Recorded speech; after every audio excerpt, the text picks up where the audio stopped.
Seorang ibu sedang kesulitan, anaknya kelaparan, ibunya pura-pura masak karena tidak ada makanan, batu digoreng, minyaknya apa? Tanah, goreng-goreng pakai syair. Syairnya dia katakan, duhai khalifah, senang-senangan di istana, makan enak, rakyatnya kelaparan, duhai khalifah, duhai khalifah. Wah, kedengaran sama Umar. Kenal Umar bin Khattab? Oh, kenal, luar biasa. Cuman di Soreang Pak yang kenal Umar bin Khattab tuh. Tapi masih mendingan lah, di Palembang ada yang kenal Fir'aun. Ini masih agak lumayan. Umar itu sebelum masuk Islam, kerasnya luar biasa.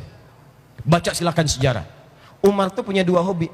Satu, ngasah kekuatan, nantangin orang di setiap bukit. Paling favorit Jabal Kubais yang sekarang atasnya Istana Raja. Samping Zam-Zam, Sofa, ada kemudian tempat ngasih makan burung, ada jalan. Itu Jabal Kubais tuh. Di burung itu burung merpati. Satu kali saya sama ada seorang AKBP di situ, kita sama-sama umrah. Dia tanya, Ustadz, kenapa di situ ada burung gereja?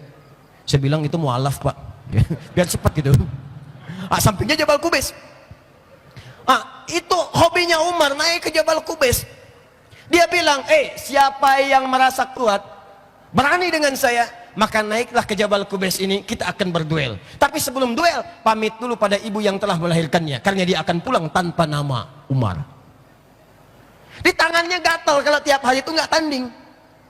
Kalau sekarang ada yang coba jadi jagoan, jalan-jalan nantangin orang, dia telat 15 abad yang lalu sudah ada yang seperti itu, lebih jagoan. Diterlambat kalau hari sekarang pengen jadi jagoan yang tidak jelas. Kemalaman, kesiangan, kepagian 15 abad. Hobi Umar yang kedua, itu Allahu Akbar. Sebelum masuk Islam, sebelum dititahkan untuk sholat, diantara hobinya yang kedua itu senang mabuk-mabukan. Mirasantika, sebelum Bang Oma memberikan judul, itu sudah ada prakteknya dulu. Umar paling minimal 5 kali dalam sehari mabuk. Paling minimal 5 kali. Tapi tahukah Anda, begitu kemudian turun risalah Islam, hanya mendengar kalimat ayat Al-Quran, Taha, tersentuh jiwanya, berubah kemudian masuk Islam. Falamma aslama wa hasuna islamuhu, baik keislamannya, turun kemudian risalah sholat, dipraktekkan. Sholat itu yang merubah kepribadiannya.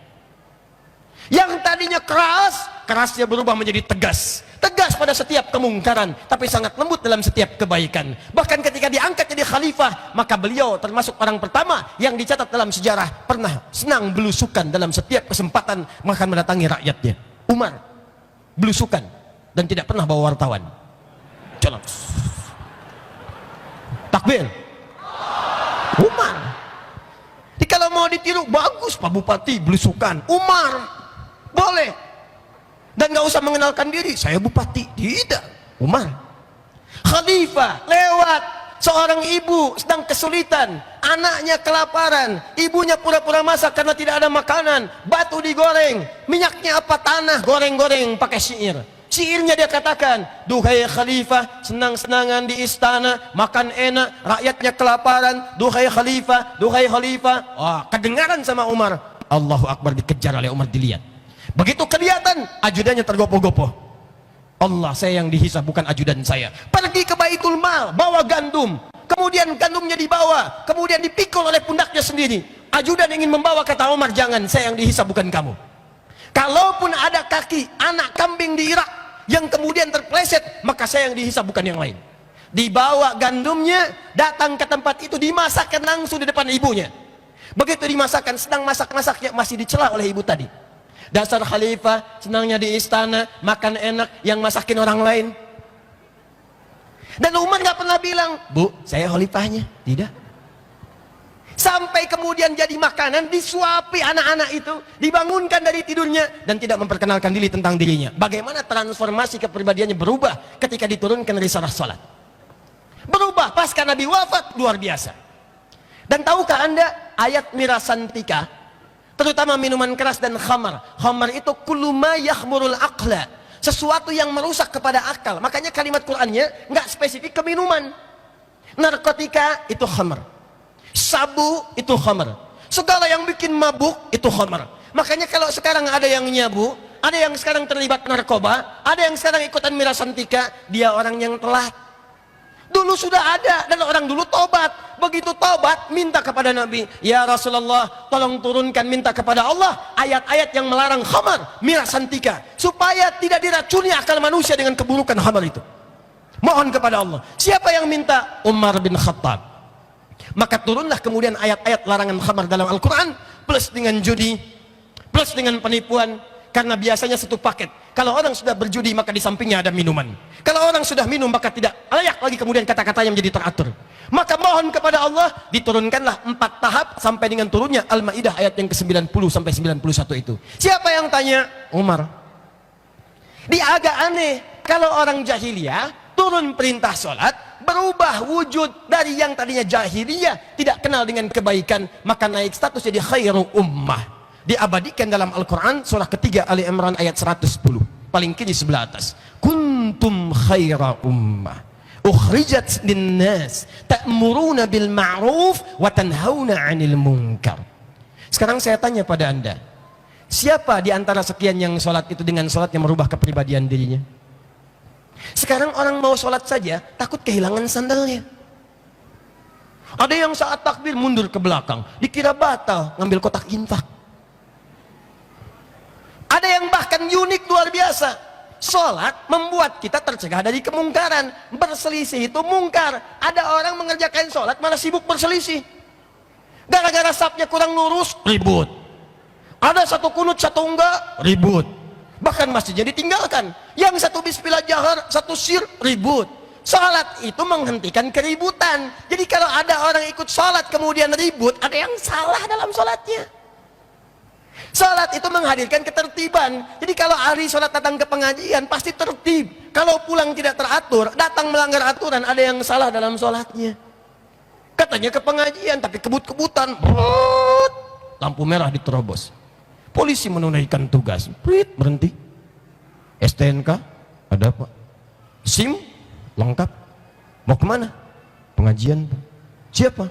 Ustaz Adi lagi. Tahu ada lampu merah di sini? Tahu Pak. Kenapa diterobos? Saya tidak tahu, ada Bapak.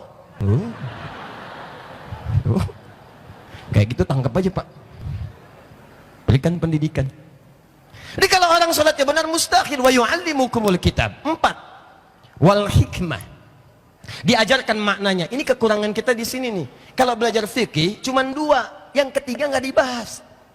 2 itu satu bacaannya, kedua gerakannya, yang ketiga hikmahnya, esensinya, maknanya nggak diuraikan. Coba lihat sholat tuh, maaf ya, bacaannya fasih, Allahu Akbar, Al-Fatihah sampai dengan salam tuntas, bagus, tidak ada salahnya, 100%. Gerakannya sempurna, dari takbir yang sejajar dengan bahu, sejajar dengan daun telinga, dari kemudian merapatkannya, tangan yang kanan menutup yang punduk kirinya, sampai dengan salam, sempurna. Tapi masalahnya kata Al-Quran, maaf, yang bagus bacaannya, benar gerakannya itu, banyak yang tidak paham tentang apa makna bacaan dan gerakannya. Saya tanya pada Anda, jujur aja masing-masing, dari sekian sholat yang ditunaikan sampai detik ini, berapa persen bacaan sholat yang dipahami? Ayo. Berapa persen gerakan sholat yang dimaknai? Jangan-jangan selama ini ruku nggak ngerti yang dibaca, sujud nggak paham yang diungkapkan, duduk di antara 2 sujud minta permintaan tapi nggak ngerti yang dibaca. Bagaimana sholatnya bisa khusyuk? Rabbighfirli warhamni wajburni warfa'ni warzukni minta rizki. Udah minta tuh isya aja 4 kali. Begitu selesai minta lagi, ya Allah berikan aku rizki. Yang tadi apa? Yang tadi warzukni. Coba kita lihat, padahal Nabi menerangkan nih, berdiri maknanya ini. Kenapa kakinya cuma selebar bahu, tidak terlampau lebar, tidak terlampau padat, ini maknanya begini. Kenapa tangannya mengangkat begini, ini maknanya begini. Ditulis oleh para ulama kemudian kitab-kitab setelahnya. Ada asrarus shalah, ada nazarat fi ma'anis shalah, dijelaskan maknanya, ada. Kita nggak tuntas sampai situ. Dan yang kelima, wa yu'allimukum ma lam takunu ta'lamun, mengajarkan kepada kita apa yang belum kita ketahui. Nah, pengajaran Nabi ini secara singkat diterangkan oleh Nabi secara menyeluruh. Begini, hei, bacaan sholat, gerakan sholat, saya ambil contoh sholat saya satu. Kerjakan begini, akhiri seperti ini. Nah, semua petunjuk Nabi yang diajarkan pada para sahabat itu, oleh sahabat diteruskan pada generasi setelahnya disebut dengan tabi'in. Oleh tabi'in dijelaskan pada generasi setelahnya disebut dengan tabi'ut tabi'in. Sampai ke kita sekarang, itu jalannya, lihat jalan jalannya yang jelas dari Nabi, jalurnya ke sahabat, ke tabi'in, tabi'ut tabi'in, sampai ke kita. Jalan yang jelas ini dalam bahasa Arab disebut dengan manhaj, at-tariqul wadih, silsilah runtutan sumber pengajaran dari Nabi sampai dengan ke kita. Ini loh semua tuntunan ajarannya. Salurannya disebut dengan sanad, pembelajarannya disebut dengan isnad. Imam Muslim dalam kitab Sahih Muslim jilid yang pertama halaman 119, posisi paling kiri sebelah atas di kitabnya, membuat bab yang pertama, babul isnad minad din. Bab belajar agama dengan susunan riwayat sampai ke Nabi, itu yang akan menentukan benar tidaknya ibadah seseorang dan agama seseorang. Nah, semua kumpulan ajaran Nabi itu disebut dengan manhaj namanya. Bacaan salat, gerakan salat, cara umrah, cara tawaf, cara sa'i, cara tahallul, sampai semuanya disebut dengan apa namanya? Manhaj.